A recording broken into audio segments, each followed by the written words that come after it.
Hàn Tín không phản ứng là tru di ba họ. Người đề nghị ông phản ứng vì sao cuối đời được hưởng vinh hoa. Nói về Khoái Thông, ông là một thúc khách rất nổi tiếng vào cuối thời nhà Tần đầu nhà Hán. Có thể nói ông là người chí khí dũng song toàn, từ sớm đã nhìn ra thế cục trong thiên hạ.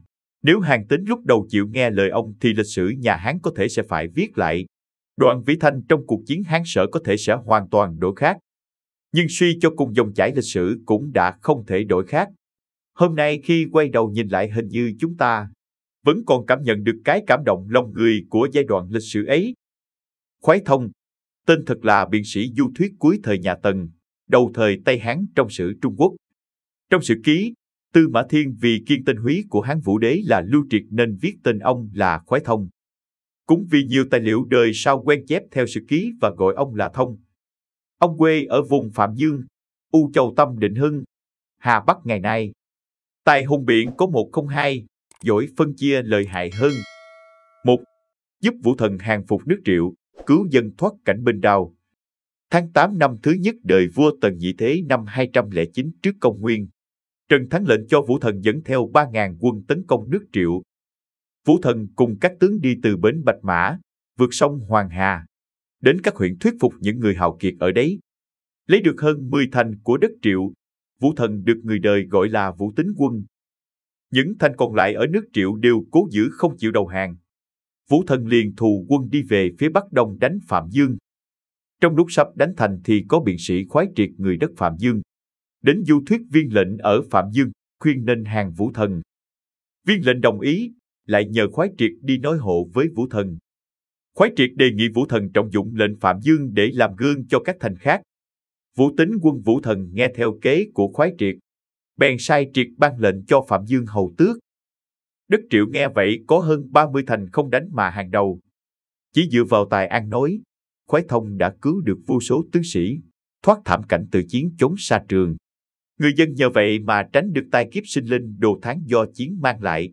Lần du thuyết này cũng đã giúp ông vang danh thiên hạ. Về sau, anh trở thành môn hạ của Hàn Tín. 2. Khuyên Hàn Tín đánh úp nước Tề. Năm thứ tư triều đại nhà Hán năm 203 trước công nguyên. Khi đó Hàn Tín nhận lệnh của Lưu Bang, dẫn theo đại quân tấn công nước Tề. Cùng lúc đó, Lưu Bang lại cử Lý Thực Kỳ đến thuyết phục vua Tề đầu hàng. Khi Hàn Tín còn chưa công đã nói Lý Thực Kỳ đã thuyết phục vua Tề đầu hàng. Hàn Tín thấy vậy liền muốn rút lui. Khoái Thông, với tư cách là kẻ mộng mơ Hàn Tín, đã thuyết phục Hàn Tín rằng tướng quân ngài được lệnh của Hán Vương công đánh nước Tề. Vậy mà Hán Vương mặt khác cử Lý Thực Kỳ một mình đến thuyết phục vụ vua Tề đầu hàng. Hơn nữa có tham chiếu lệnh nào ra lệnh cho ngài tiếp tục tấn công hay không? Thế tại sao ngài không tiến quân? Hơn nữa, Lý tiên sinh lấy thân phận là kẻ sĩ đến trước. Chỉ với 3 tấc múc mà đề nghị hàng được 70 thành của nước Tề. Còn tướng quân lãnh đạo theo mấy vạn quân, mới chiếm được hơn 50 thành của nước Triệu. Làm tướng từng năm mà lại không bằng công lao của một nho sĩ hèn mọn hay sao? Hàn Tín thấy lời Khoái Thông nói rất có đạo lý, liền nghe theo lời giới thiệu.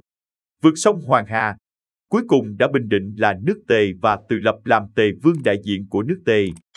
3. Khuyên Hàn Tín phản bội Lưu Bang, chia ba thiên hạ. Sau khi Sở mất Long Thư, Hạng Vũ biết tình thế bất lợi cho mình. Hạng Vũ lo lắng sai Vũ Thiệp đến thuyết phục Tề Vương Tín phản Hán, cùng nhau chia ba thiên hạ. Nhưng Hàn Tín không nghe theo. Sau khi Vũ Thiệp đi rồi, Khoái Triệt biết rằng thiên hạ ai thắng ai bại là ở Hàn Tín. Muốn dùng kế là để làm Tín cảm động nên dùng thuật xem tướng để thuyết phục Hàn Tín. Nói rằng, xem mặt tướng quân đổi qua chỉ được phong hầu. Xem lưng của tướng quân thì không thể nói hết. Theo chữ Hán, chữ bối là lưng. Có thể đọc là bội, mang nghĩa bội bội. Xem tướng lùi là có ý bảo Hàn Tín quay lưng với vua Hán, tức nên phản Lưu Bang. Khoái Triệt cũng phân tích sương mù đạo lý thú trong đồng nội đã hết thì cho săn đang nấu.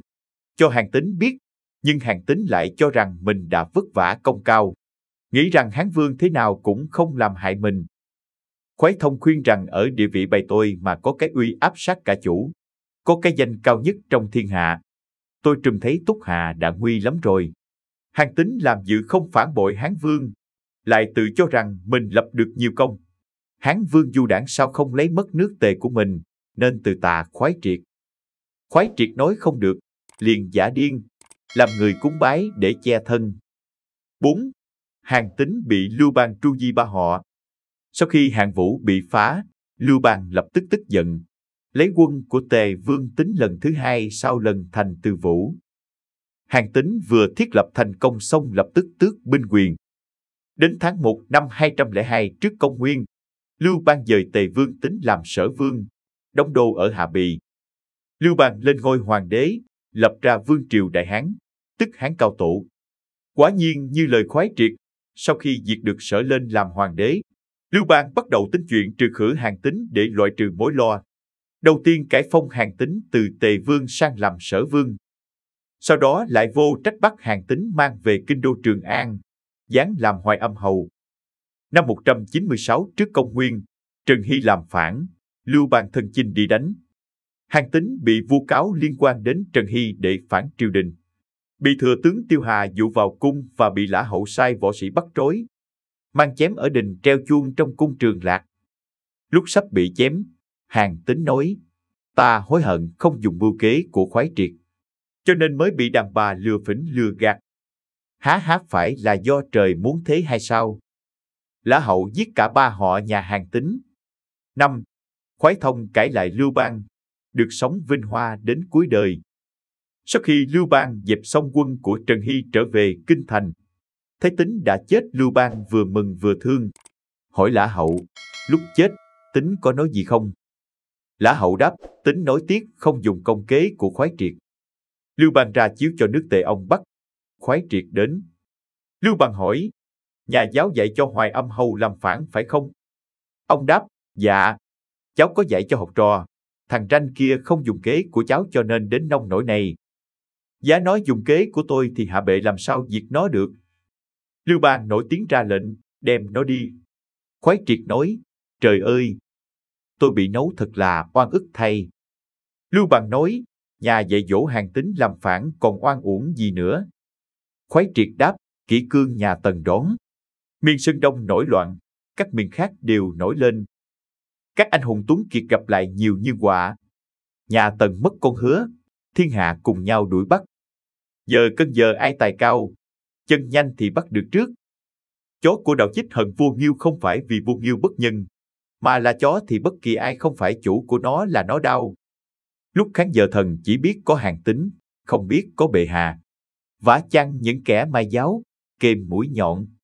Muốn làm điều hạ bệ cũng đã làm rất nhiều, nhưng chỉ vì họ không đủ sức đấy thôi. Bệ hạ có thể nấu tất cả được không? Lưu Bang không thể bắt bẻ, hạ lệnh tha cho ông. Về sau, Khoái Triệt trở về nước Tề. Lúc đó Tề Vương là Lưu Phì con trai Lưu Bang. Tướng quốc Tề là Tào Tham. Tào Tham vô cùng trọng vọng Khoái Triệt, được mời làm tân khách. Khoái Thông nhờ vậy mà được sống ở vinh hoa phú quý đến cuối đời. Video của chúng tôi đến đây là kết thúc. Cảm ơn tất cả các bạn đã quan tâm tới xe hay V88 và theo dõi video của chúng tôi. Đừng quên like, share và đăng ký kênh nhé. Đặc biệt đừng quên bật chuông để theo dõi những video nhanh nhất. Một lần nữa xin cảm ơn tất cả các bạn.